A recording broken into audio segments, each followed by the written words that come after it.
రేపు హుజూర్ నగర్ లో జరిగే రాహుల్ సభ ఏప్రిల్ ఫూల్ సభ అన్నారు మంత్రి జగదీష్ రెడ్డి. సూర్యాపేట జిల్లా గరిడేపల్లిలో ఎన్నికల ప్రచారంలో పాల్గొన్న జగదీష్ రెడ్డి పీసీసీ చీఫ్ గా ఉత్తమ్ కుమార్ రెడ్డి ఉన్నంతకాలం కాంగ్రెస్ అధికారంలోకి రాదన్నారు. ఉత్తమ్ పీసీసీ చీఫ్ గా ఉన్నా రాష్ట్రంలో తిరిగే పరిస్థితి లేదన్నారు. ఎంపీగా ఓడిపోతాననే భయంతోనే ఉత్తమ్ ఎమ్మెల్యే పదవికి రాజీనామా చేయడం లేదన్నారు. ఎప్పుడైతే అక్కడ నామినేషన్ వేస్తున్నాడని తెలిసిందో దిక్కులు తీసుకొస్తారు అందరు కూడా. ఒకటే మాట నేను కూడా అడిగిన మీ అందరి తరఫున, ఉత్తమ్ కుమార్ రెడ్డి ఎట్టెట్నో మాట్లాడుతున్నాడు, ఇంకా మన నరసన్న రానే లేదు మన జిల్లాకి, ఇష్టం వచ్చినట్టు మాట్లాడుతున్నాడు.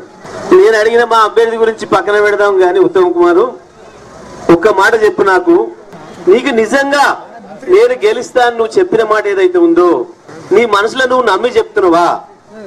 ఈ జిల్లా ప్రజల మీద నమ్మకం లేదు, ఈ జిల్లా ప్రజల మీద నీకు విశ్వాసం ఉంటే 15 రోజుల్లో రాజీనామా చేయాలి కదా, అదేందో ఇయ్యాలే చేయి రాజీనామా. ఈ హుజూర్ నగర్ శాసనసభకు రాజీనామా చేసి నల్లగొండ పార్లమెంట్ కు నామినేషన్ వెయ్యి ఉత్తమ్ కుమార్, నువ్వు అనే మాటలు నిజమే అని మేము నమ్ముతావు అని అడిగిన. నేను అడిగిన మాటకు అటు చూస్తున్నాడు ఇటు చూస్తున్నాడు దిక్కులు, కానీ నాకే చూస్తలేడు.